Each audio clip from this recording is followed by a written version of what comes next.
PGI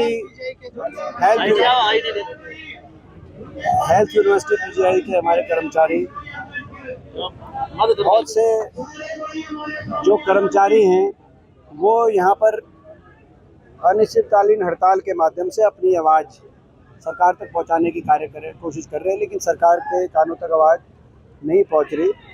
उनकी मांगों को समर्थन करने और उनकी आवाज़ को शक्ति देने के लिए हम सब यहाँ पे आज पहुँचे धरना स्थल पर।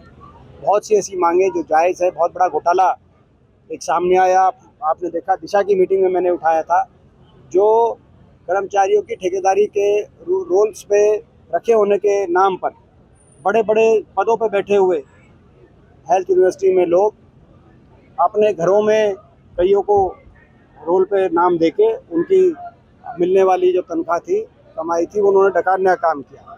तो उसकी जांच हो, ये भी मांग है। HKRM में कर्मचारियों का पंजीकरण होके HKRM के बेनिफिट दिए जाए और जॉब सिक्योरिटी लेटर दिया जाए, ये भी मांग है। HKRM को लेकर जो सरकार ने मांग करी थी सारे HKRM कर्मचारियों से, वहाँ भी इलेक्शन से पहले कहा था उनको पक्का करेंगे, लेकिन उनको हटाने लग रहे।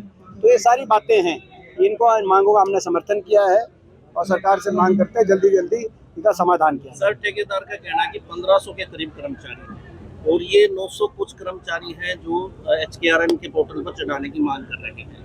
वो कह रहे हैं कि या तो सब हो।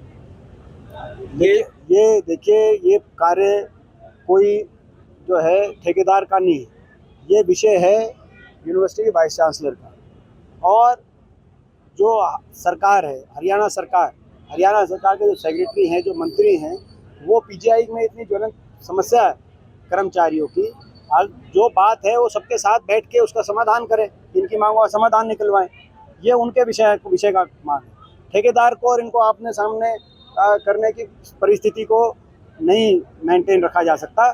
जिनकी जिम्मेदारी है वो बैठ के समाधान निकालें और इनका समस्याओं का समाधान निकालें, इनकी मांगों को पूरा करें। वो कह रहे हैं कि लास्ट मोमेंट पे इनकी फाइल है और ये लोग मिले भी थे VC से, इनको आश्वासन दिया, बावजूद इसके भी स्ट्राइक पर।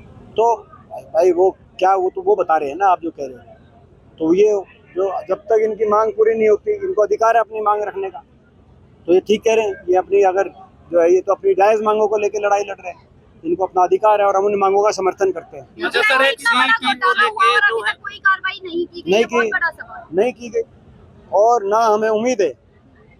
ये तो भाजपा का भ्रष्टाचार और भाजपा का अहंकार तो 7वें आसमान पे, चरम पे, बेशर्मी से घोटाले किए जा रहे हैं प्रदेश में। हर महकमे में घोटाले किए जा रहे हैं और जांच नाम की तो कोई चीज़ ही नहीं। अभी मैं HAU भी जाऊंगा इसके बाद। आज HAU में जो हुआ है वो भी बहुत गलत हुआ है और मैं अभी इसके बाद HAU जाऊंगा, वहाँ पूरी बात में शासन की मोदी सरकार के गुणगान गा रहे हैं कि हमने विकास किया है, अच्छा शासन किया है। वो तो आप लोग बताओ सच्चाई क्या है हरियाणा की परखो। 11 साल में केंद्र सरकार की तरफ से क्या मिला हरियाणा को, क्या मिला केंद्र सरकार की तरफ से? और जो हमारे समय के मंजूरशुदा प्रोजेक्ट थे वो भी एक एक करके छीनते गए और इस प्रदेश सरकार, भाजपा सरकार में से किसी की हिम्मत नहीं हुई कि केंद्र की सरकार से वकालत करे उन प्रोजेक्ट्स का। महम इंटरनेशनल एयरपोर्ट जेवर चला गया, 11 साल की उपलब्धि। Gohana rail coach factory Banaras चली गई। एम्स के 10 अस्पताल जो एम्स में बनने थे, एम्स कैंपस बाड़सा के अंदर 10 राष्ट्रीय स्वास्थ्य संस्थाएं आनी थी, वो उनका कुछ पता नहीं कि फाइल कहाँ चली गई। मेट्रो जो हमारे समय में 88 किलोमीटर मेट्रो केंद्र सरकार के सहयोग से हमने हरियाणा में बनवाने का कार्य किया था। इन पिछले 11 साल में 1 इंच मेट्रो नहीं बनी हरियाणा के अंदर। 1 इंच नहीं, रेल की लाइन मंजूर नहीं हुई कि नई रेल की लाइन कहीं बिछाई जाएगी। एक कोई थर्मल का कारखाना मंजूर नहीं हुआ, एक कोई परमाणु का कारखाना मंजूर नहीं हुआ, एक कोई नया विश्वविद्यालय या केंद्रीय स्तर का कोई शैक्षणिक संस्थान 11 साल में हरियाणा में नहीं आया। और दूसरी तरफ बजट जो केंद्र सरकार से प्रदेशों को दिया जाता है, GST सबसे ज़्यादा हरियाणा से ली जा रही है, उस अनुपात में 28 में से सबसे कम बजट हरियाणा को दिया जा रहा है। और खेल बजट भी देश में 28 में से सबसे कम खेल बजट हरियाणा में। तो ये और केवल 80 करोड़ सबसे कम 28 में। और यहाँ तक कि अब तो हमारे पानी पे भी पंजाब डाका मार गया और केंद्र सरकार मुख दर्शक बनी रही भाखड़ा में। तो केंद्र सरकार ने इन 11 साल में हरियाणा के लिए किया क्या, जो गुणगान कर रही है भाजपा वाले, जो कार्यक्रम कर रहे हैं।